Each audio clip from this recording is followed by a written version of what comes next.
आज बनाएंगे भरमा करेला। फ्रेंड्स, आपने करेला तो बहुत बार बनाएंगे, ये क्या मानिए इस तरह से करेला आपने आज तक नहीं बनाए होंगे। आइए देखते हैं कैसे बनेंगे। नमस्कार दोस्तों, स्वागत है आपका मां अन्नपूर्णा रसोई में। देखिए, इसके लिए मैंने 1 किलो करेला लिए हैं। इनके छिलका हल्के हाथ से सब ऊपर से खुरच दिया है। सिर्फ खुरचना है, ज़्यादा गहराई से नहीं निकालना है। और इस तरह से छिलके को अलग निकाल लेना है अलग बर्तन में। और उसके बाद जो हमारे करेला हैं उनके लिए हम इस तरह से चाकू की नोक से यानी कि बीच में से एक कट लगाएंगे। और कट लगाने के बाद जो अंदर से इसके बीज हैं वो सब हम बाहर निकाल लेते हैं इस तरह से। और हल्के हाथ से निकालिए, क्योंकि करेला ज़्यादा फटना नहीं चाहिए, इसका मुंह छोटा ही रहना चाहिए। इस तरह से इसको कट लगा के और हम इसके बीज अलग कर लेते हैं। देखिए, इस तरह से बिल्कुल साफ़ कर लीजिए। और कोई करेला के बीज लाल निकले या करेला अंदर से पका हुआ लाल सा जो निकलता है, उन्हें उस करेले को मतलब सब्जी में ना डालें, उसे अलग हटा दें पूरे करेला के लिए ही, क्योंकि उससे टेस्ट खराब हो जाता है और वो अच्छा नहीं बनता है। इस तरह से देखिए, मैं सभी करेले के बीज निकाल लेती हूँ। उसके बाद मैं आपको दिखाती हूँ। देखो, बीज और जो छिलका मैंने एक जगह कर दिए हैं और करेला मैंने एक साइड में रख दिए हैं। अब हम इसमें लगा देते हैं नमक। नमक लगाने के बाद हम इसे आधे घंटे के लिए रेस्ट पर छोड़ेंगे। और जो करेला है इनके अंदर भी हम नमक भर देते हैं, लगाएंगे इसमें भी अच्छे से नमक हाथ में इस तरह से लेकर और इसे खोल के और हम सब में नमक लगा देते हैं इस तरह से, ऊपर और अंदर सब साइड में अच्छे से नमक लगाएंगे इनमें। और इनके लिए अब इन्हें भी हम आधे घंटे के लिए छोड़ देते हैं, इस तरह से नमक लगा के रख देते हैं। फ्रेंड्स, आधे घंटे के बाद फिर मैं आपको दिखाती हूँ। देखिए, आधा घंटा हो गया, इस तरह से आधा घंटा हो गया। अब इस तरह से देखिए इनका कलर भी चेंज हो गया और कुछ ये मुलायम से भी हो गए। और इनमें से कितना पानी देखिए निकल रहा है, इतना पानी इसमें से नमक लगाने के बाद जो निकल गया। कड़वा पानी होता है वो सब इससे नमक से बाहर हो जाता है। और करेले बहुत ही टेस्टी बनते हैं, कड़वे तो बिल्कुल भी नहीं बनते हैं। इस तरह से इसे निकालते हैं। अब हम इनके लिए अच्छे से इसे भी हाथ से इस तरह से मीड़ेंगे। जो बीज हैं हमारे और जो छिलका हैं जो थोड़े से नरम भी हो जाए, सॉफ्ट, और जिनके जो छिलका पानी है वो भी कड़वा निकल जाए। अब इन्हें हम धो लेते हैं साफ पानी से 3 से 4 बार। देखिए, पानी से धोने के बाद कुछ इस तरह से ये होगा, इनके अंदर पानी बिल्कुल भी नहीं रहना चाहिए। और इस तरह से दबाते हुए हम इसे निचोड़ लेंगे इस तरह से। इसके लिए हम इस तरह दबाएंगे और हम इस तरह से इसका पानी निकाल देंगे। देखिए, सभी का पानी मैंने निकाल दिया है। अब हम जो छिलका है इनको भी अच्छे से पानी निकाल देते हैं हाथ से दबा दबा के इस तरह से। और फ्रेंड्स, मैं आपको फिर से याद दिला दूं वही पुरानी वाली रिक्वेस्ट, अगर आपने मेरे चैनल को सब्सक्राइब नहीं किया तो प्लीज़ चैनल को सब्सक्राइब कर लीजिएगा, बेल आइकन को प्रेस कीजिए, जो गांव की ऐसी देसी रेसिपी आप तक पहुंच सकें। बहुत ही कम इंग्रेडिएंट्स के साथ बनाई जाती हैं गांव में, बहुत कम मसाले खाए जाते हैं। और इस तरह से हम सब्जी जो हमारी किचन में मौजूद है उस तरह से टेस्टी और स्वादिष्ट सब्जी हम बना सकें बहुत कम सामान में। देखिए, अब इसे भी मैंने निकाले और इसके गोले हैं जो बना लिए, इन्हें भी अच्छे हाथ से, इन्हें हल्के हल्के हाथ से खोल देते हैं। अब इस तरह से अब इनका हम मसाला तैयार करेंगे। देखिए, इसके लिए मैंने इतनी मिर्च ली है, मिर्च कुछ ज़्यादा ली है। और 1 आम लिया है, 2 प्याज लिए हैं, आम अपने पेड़ का ही है, और 2 प्याज लिए हैं। अब इन सब के लिए हम अच्छे से कट कर लेते हैं। और कट करने के बाद इस तरह का लिया है मैंने जो ग्राइंडर है वो, अगर आपके पास वैसा ग्राइंडर हो उससे कस कर लीजिएगा। और मिक्सी में भी कर सकते हैं। मिक्सी में ऐसा है कि वो ज़्यादा बारीक हो जाता है, कितना भी हल्का घुमाइएगा। इस तरह से मैं इसमें इसे मोटा मोटा दरदरा आम, हरी मिर्च, इन्हें सबको मैं मिक्स ग्राइंड कर लेती हूँ, चॉप कर लेती हूँ इस चॉपर से। देखिए, हल्के हाथ से चलाते हुए सारी मिर्चें दरदरी पीस लेती हूँ। छिलका भी मैं इसी में डालकर इस तरह से पीस लेती हूँ। मोटे दरदरी चाहिए, ज़्यादा बारीक नहीं चाहिए, इसलिए हम इसमें पीस रहे हैं। और मिक्सी में डालेंगे हम तो ज़्यादा बारीक होंगे। इस तरह से अब देखिए हमारा सारा मसाला पिस गया है और ये सब हम निकाल लेते हैं। छिलका, प्याज, आम सब एक जगह हमारे दरदरे पिस गए हैं, कुछ इस टाइप के। देखिएगा, वही दिखाती हूँ मैं आपको, ना ज़्यादा बारीक है और जो हमारे दांतों में भी नहीं हिल गएंगे और बीज भी तो बिल्कुल बेकार नहीं लगेंगे। और इस तरह से दरदरा 1 चम्मच में धनिया भी दरदरा पीस लिया है। वो भी इसी मसाले में डाल लेती हूँ ऊपर से।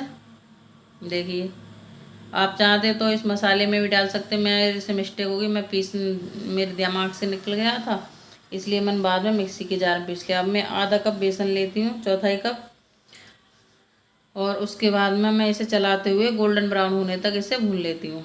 देखिए बेसन अच्छे से कलर चेंज हो गया, इसे भी अलग निकाल लेते हैं। अब इसमें डालेंगे तेल। तेल कुछ हम ज़्यादा डालेंगे क्योंकि हमें केक जो करेला है वो डीप फ्राई करने हैं। देखिए तेल गर्म हो गया है। अब जो एक एक करके हम करेला इस तरह से लगा देते हैं इसमें। इस तरह से लगाने के बाद करेला को पलट पलट के हमें कम से कम जब तक अच्छे से इनका कलर चेंज ना हो जाए, क्रिस्पी और क्रंची ना हो जाए, तब तक इन्हें भूनना है। इसी तरह से पलटते पलटते हुए बिल्कुल अच्छे से भूनना है इनके लिए।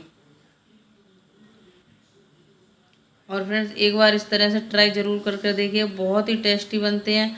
अगर आप प्याज डाल रहे हो तब भी 8 दिन तक आराम से खा सकते हो, और बिना प्याज के अगर आप इस करेले को बनाओगे तो 1 महीने तक एक बार बना के खा सकते हो। बारिश का मौसम है, शाम के टाइम गांव में सब्जी बनाते समय बहुत दिन से मतलब खाना बना लिया जाता है क्योंकि कीड़े निकलते हैं। तो आप करेले की सब्ज़ी एक बार बनाइए और 1 महीने तक खाइए। बारिश के मौसम बहुत ही कारगर साबित होती है। कोई सब्जी ना हो तो आप करेले से अच्छे से खाना खा के पेट भर सकते हैं। इस तरीके से बनाइएगा, बहुत ही टेस्टी बनते हैं और बहुत लाजवाब करेला हमारे बनकर तैयार होते हैं। देखिए इसमें तेल ज़्यादा था, इतना तेल मैंने निकाल लिया। अब मैंने इसमें तेल इतना छोड़ा है। अब 1 चम्मच डाल देती हूँ इसमें जीरा, और 1 चम्मच डाल देती हूँ सौंफ, और थोड़ी सी 1 पिंच डालेंगे हम इसमें हींग। हींग ये डरी वाली है तो इसलिए मैंने इसमें थोड़ी डाली है। और हल्के गैस का फ्लेम इस टाइम पर लो रखिएगा क्योंकि जो सौंफ और जीरा है वो जले ना। और जो हमारे हमने आम, प्याज, करेला के छिलके और धनिया, इन्हें सबको हम एक साथ इस तेल में डाल देते हैं और इसे अच्छे से फ्राई करते हैं जब तक अच्छे से ये पक ना जाए और इसका पानी ख़त्म ना हो जाए। चलाते हुए इस तरह से हमें इसे पकाना है। अच्छे से मिक्स हो गया। अब इसमें हम थोड़े से जो मसाले हैं वो डालेंगे। देखिए 1 चम्मच डाल देते हैं इसमें हल्दी, 1 चम्मच कश्मीरी लाल मिर्च, 1 चम्मच धनिया पाउडर, और 2 चम्मच भर के डालूंगी इसमें मैं सौंफ।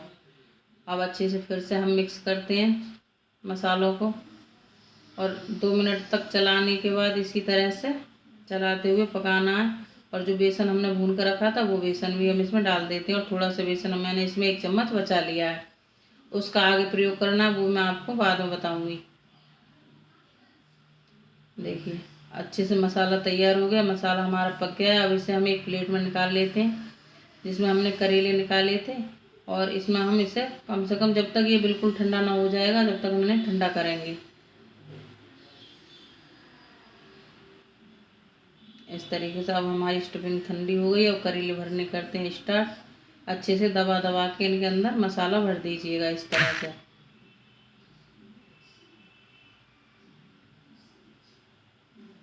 मसाला भरिएगा।